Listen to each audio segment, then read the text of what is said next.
만약에 한 나라의 대통령이 나를 초청해 준다면 그것을 가문의 영광으로 생각할 겁니다. 더구나 초청해서 나의 어려운 문제를 해결해 준다면 어떤 일이 있어도 그 초청을 받아들일 거예요. 이미 다른 약속이 있을지라도 그것을 취소하고서라도 반드시 그 초청에 응할 겁니다. 그 초청에 응하는 것이 다시 없는 기회이고 축복이기 때문입니다. 이처럼 누가 초청했는가, 왜 초청했는가, 어떤 목적으로 초청했는가 하는 것은 매우 중요한 사항입니다. 그런데 오늘 본문에 보니까 만왕의 왕이신 하나님이 우리를 초청하고 계십니다. 이유는 우리를 위해서 큰 잔치를 베푸시고 초청하시는 겁니다. 생명의 양식과 생명의 음료를 준비하시고 굶주리고 목말라 하는 우리들에게 너희 모든 목마른 자들아 물로 나오라 이렇게 부르시는 거예요. 그러면서 너희는 와서 사 먹되 돈 없이 값 없이 사 먹으라 그럽니다. 얼마든지 있으니 너희 것으로 삼으라는 거예요. 너에게 영양분이 되고 생기가 되도록 마음껏 먹고 마시고 섭취하라는 거예요. 얼마나 놀라운 초청입니까? 그렇다면 굶주리는 자들은 무조건 그 초청을 받고 달려가야 됩니다. 열리를 제쳐놓고 그 초청을 받아들이고 달려가야 돼요. 그런데 우리들은 모두가 그 초청에 응한 사람들입니다. 지금 이 자리는 하나님의 잔치를 배설하시고 우리를 초청하신 자리예요. 하나님이 생명의 떡과 생명의 음료를 준비해 놓으시고 우리를 초청하신 자리예요. 마음껏 먹고 마시고 힘을 얻는 시간이 되시기를 주님의 이름으로 축원합니다. 하나님은 모든 목마른 자들을 초청하시는 분이세요. 1절을 보시면 오호라 너희 모든 목마른 자들아 물로 나오라. 돈 없는 자도 오라. 너희는 와서 사 먹되 돈 없이 값 없이 와서 포도주와 저절을 사라.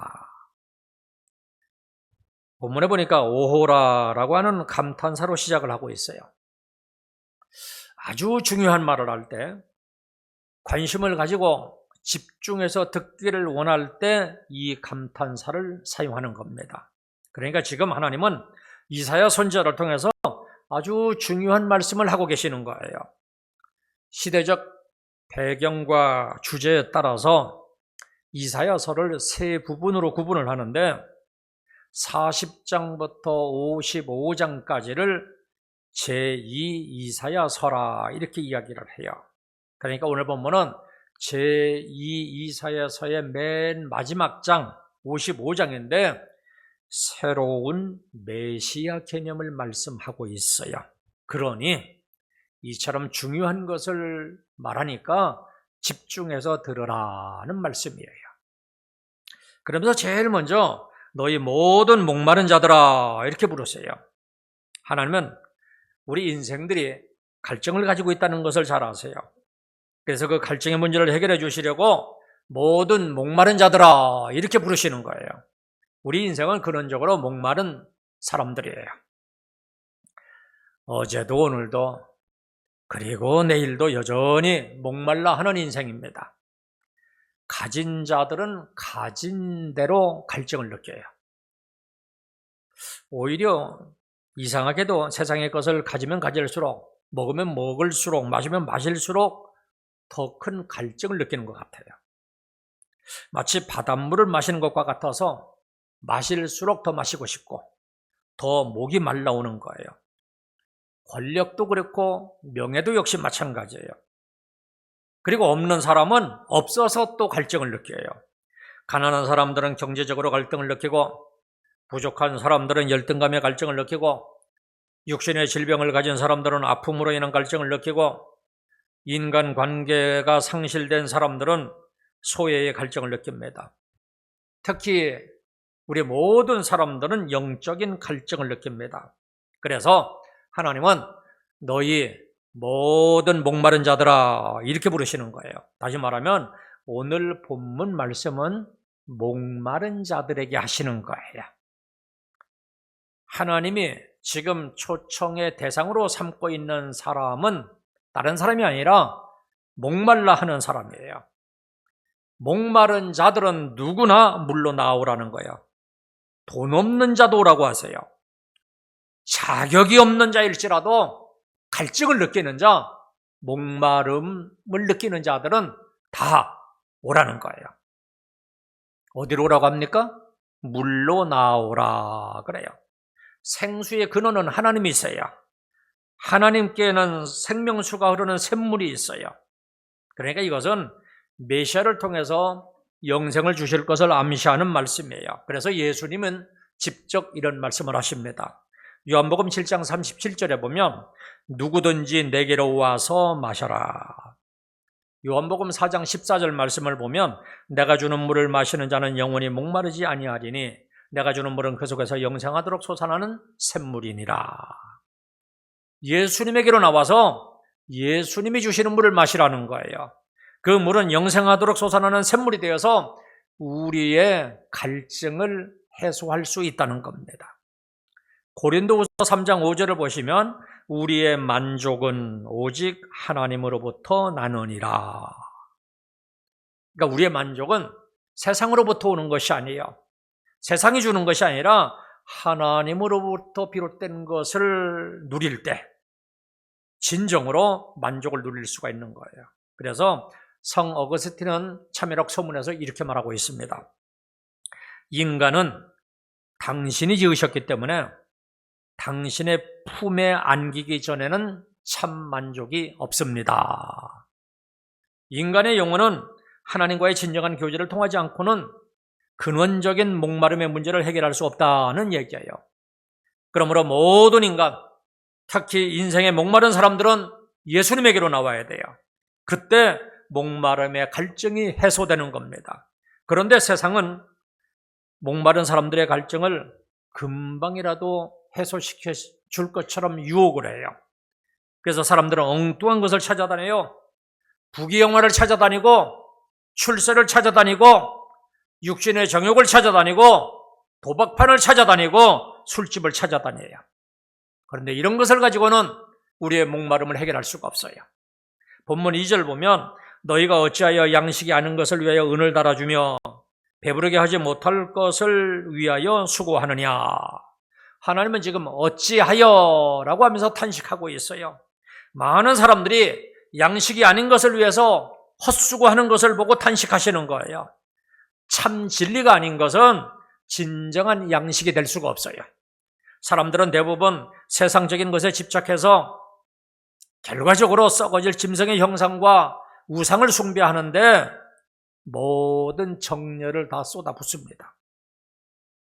우리나라 사람들은 이 미신적인 성향이 아주 특출한데 온 세계 사람들이 다 인정을 해주고 있어요. 지금이 어떤 시대인데 요즘 유튜브를 한번 보세요. 대통령 탄핵과 관련해서도 각종 무당들이 얼마나 득세를 하고 있는지 몰라요. 21세기 첨단과학 문명시대에 살면서도 이런 것들이 통하는 것을 보면서 참 씁쓸함을 느낍니다. 그러나 이런 것으로는 우리의 목마름을 해결할 수가 없어요.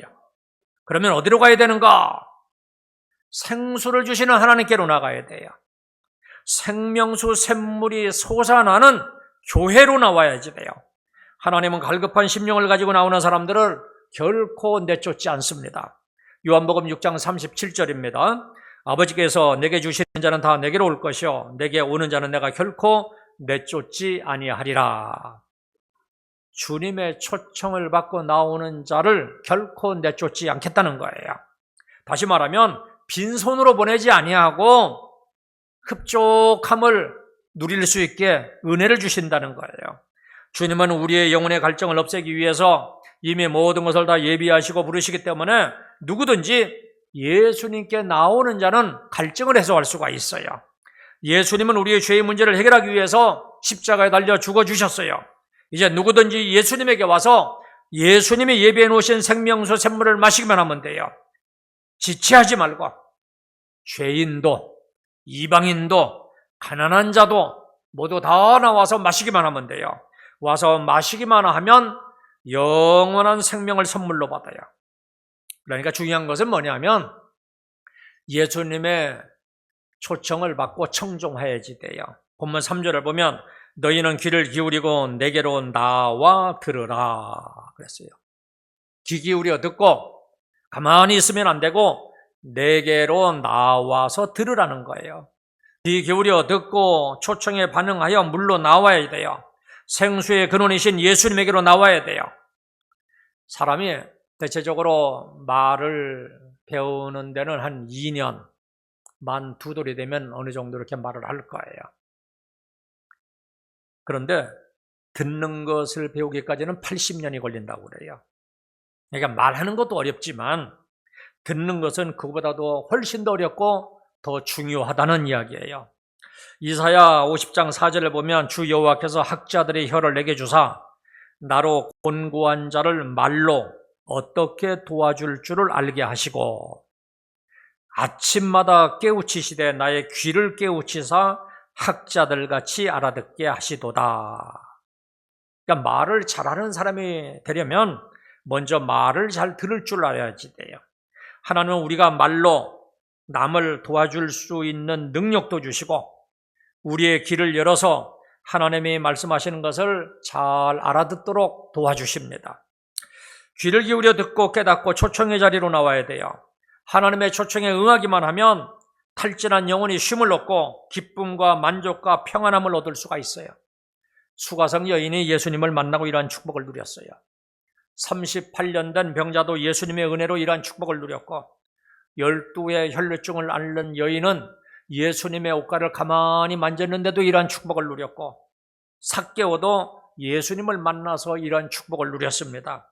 그 주님이 지금도 목마른 자들을 찾고 계십니다. 2절 중반절에 보시면 내게 듣고 들을지어다 라고 말씀하고 있고요. 본문 3절에 보면 너희는 귀를 기울이고 내게로 나와 들으라 말씀합니다.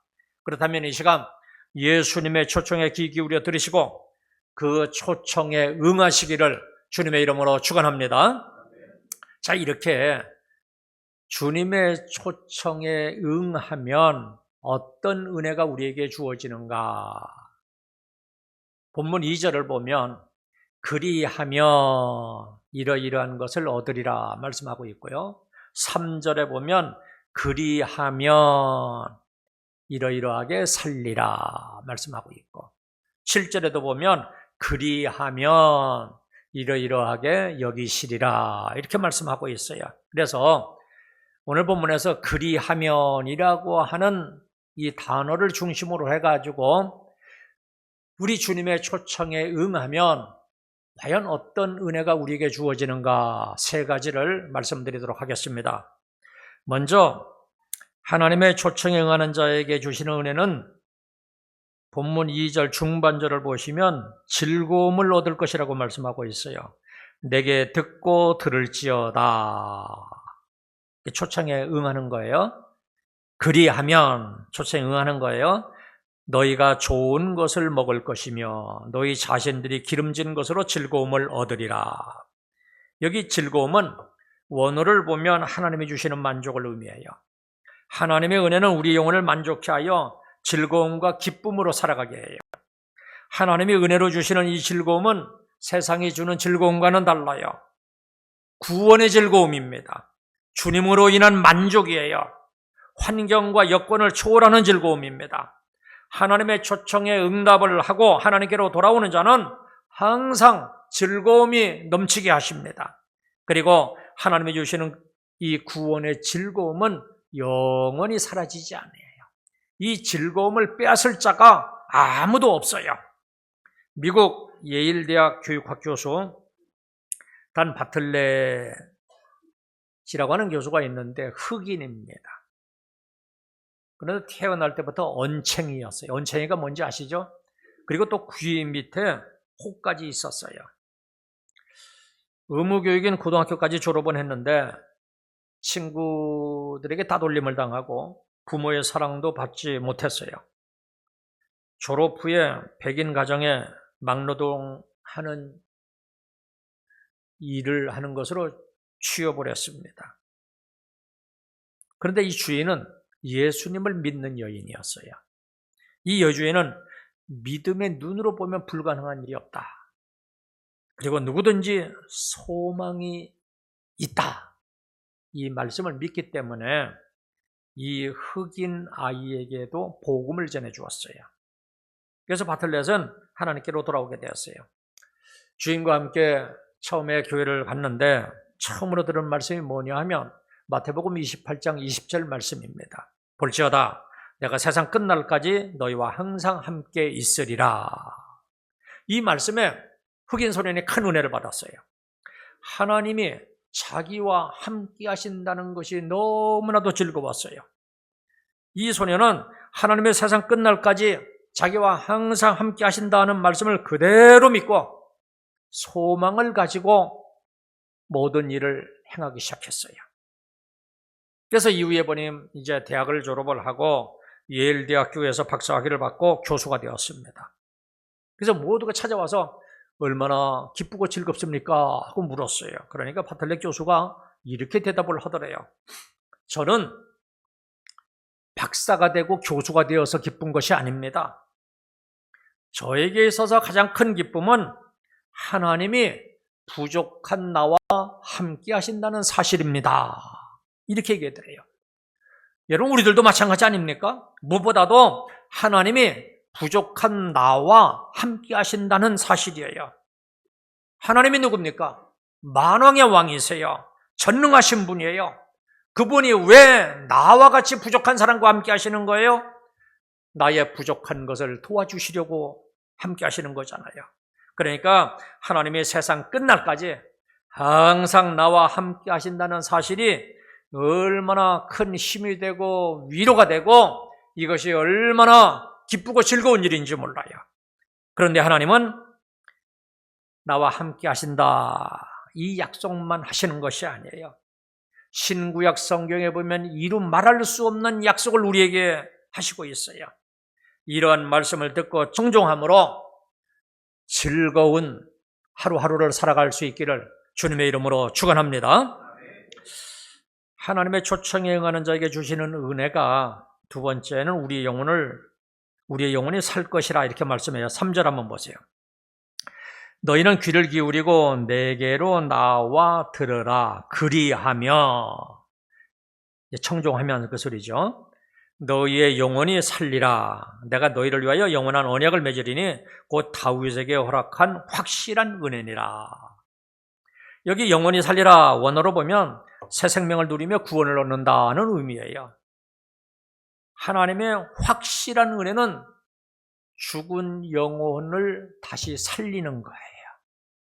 하나님의 말씀에 귀를 기울이고 하나님께로 나와 들으면 죽었던 영혼이 다시 살아나는 거예요. 여러분, 이것보다 더 큰 은혜가 어디 있겠어요? 그러면서 우리를 위해서 영원한 언약을 맺을 것이라 그럽니다. 이 언약은 다윗에게 허락한 확실한 은혜라 이렇게 말씀하고 있어요.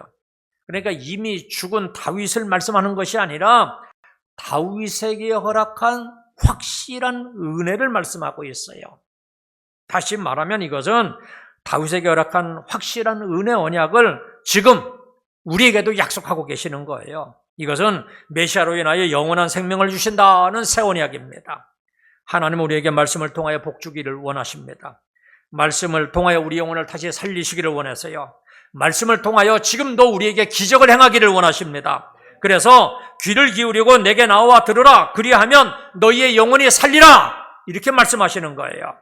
이것은 주님의 말씀에 청종할 것을 명령하시는 거예요. 청종이란 귀를 기울여 잘 듣는 것을 얘기해요. 영혼의 생수는 입으로 마시는 것이 아니라 귀로 마시는 거예요. 영생수를 마시는 방법은 곧 듣는 거예요.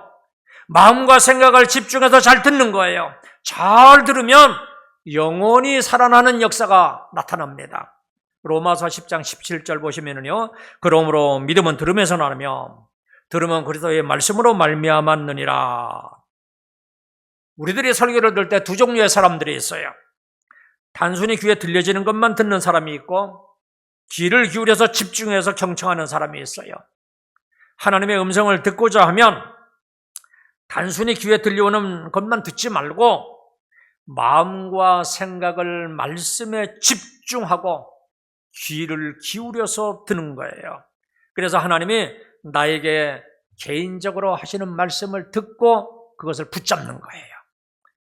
다윗을 일시적으로 인도자로 삼으시는 하나님은 이제 마지막 날에는 다윗의 후손으로 오신 예수님을 만민의 증인으로 세우시고 만민의 인도자와 명령자가 되게 하셨어요.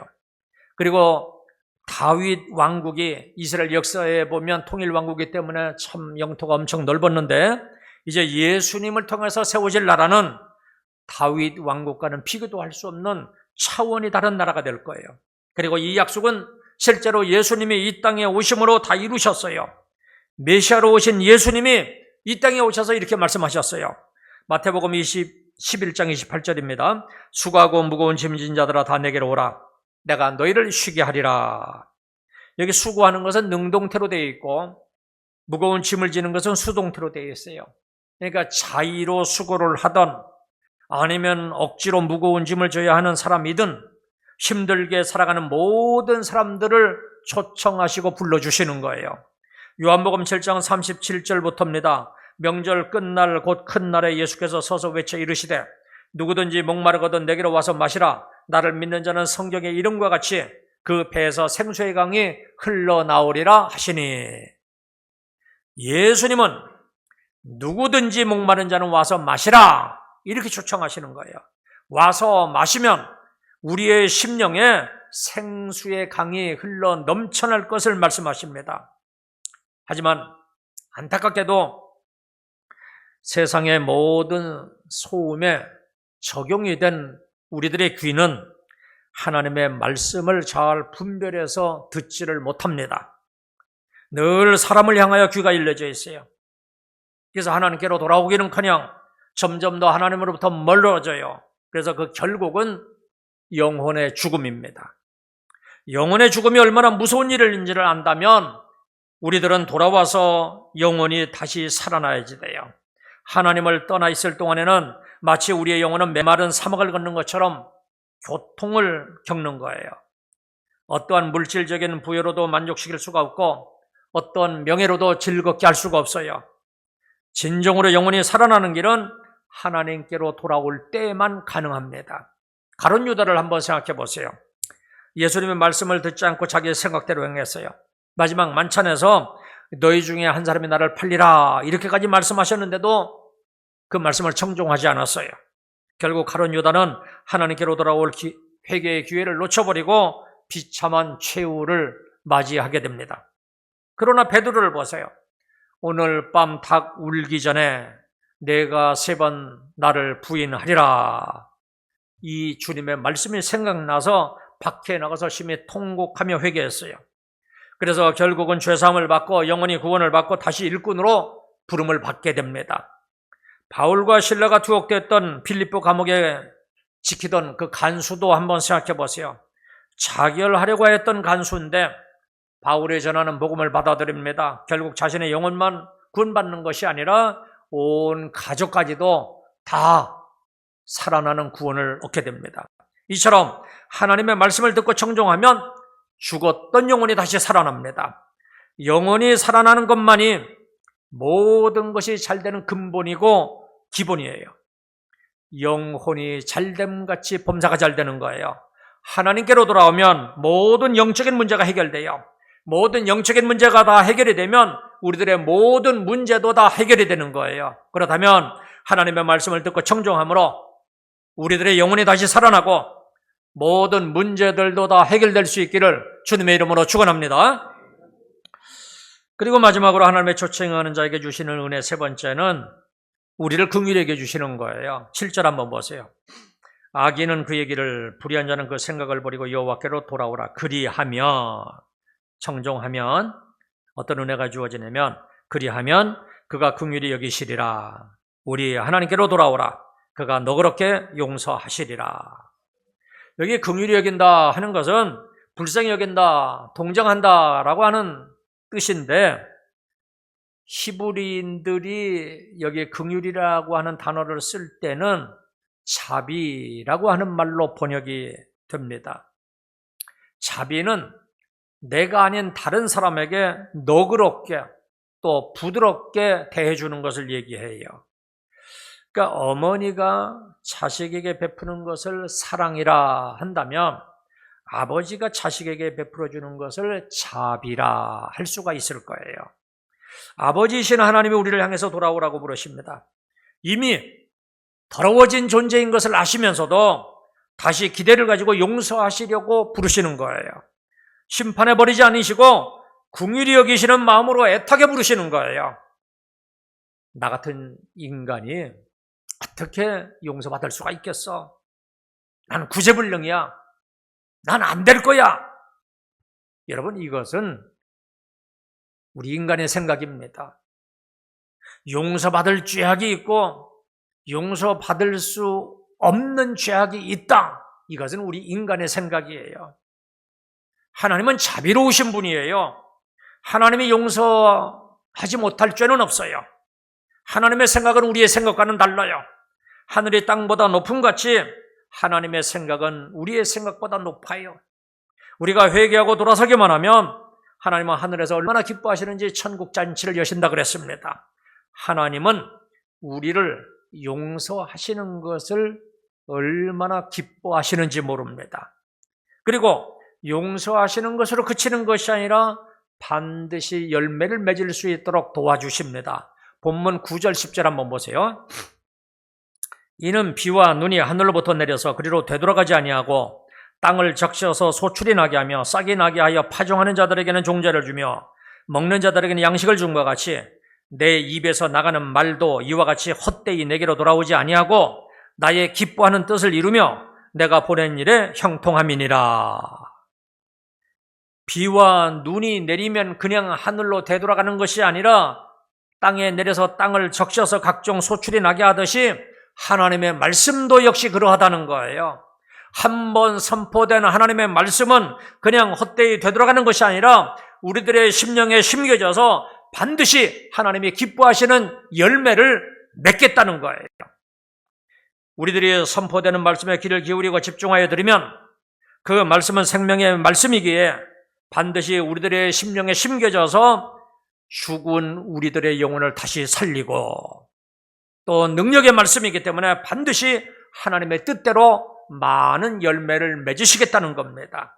이러한 기대를 가지고 하나님은 지금도 우리에게 자비를 베푸시는 거예요. 그 결과 우리들이 어떠한 삶을 살아가는지 한번 12절 13절을 보시기 바랍니다. 너희는 기쁨으로 나아가며 평안히 인도함을 받을 것이요 산들과 언덕들이 너희 앞에서 노래를 바라고 들의 모든 나무가 손뼉을 칠 것이며 잣나무는 가시나무를 대신하여 나며 화석류는 찔레를 대신하여 날 것이라. 이것이 여호와의 기념이 되며 영영한 표징이 되어 끊어지지 아니하리라. 보세요. 하나님의 은혜로 모든 것이 다 전화위복이 된다는 거예요. 그래서 기쁨과 평안한 삶으로 인도하십니다. 모든 자연도 노래를 바라고 손뼉을 칩니다. 여러분, 이것이 바로 천국의 모습 아닙니까? 얼마나 행복한 모습입니까? 이것이 하나님의 긍휼하심으로 용서함을 받은 사람들의 삶이에요. 이런 삶을 사모하시기를 바랍니다. 지금은 값없이 주시는 은혜를 받아 누려야 될 때입니다. 목마른 자를 초청하시는 하나님의 음성에 귀를 기울이시기를 바랍니다. 그리고 용기를 내어서 그 초청에 응하시기를 바랍니다. 그래서 하나님의 초청에 응하는 자들에게 허락하신 은혜 3가지를 말씀드렸는데 이 3가지 은혜를 다 받아 누리며 살아갈 수 있기를 주님의 이름으로 축원합니다. 이제 기도하겠습니다.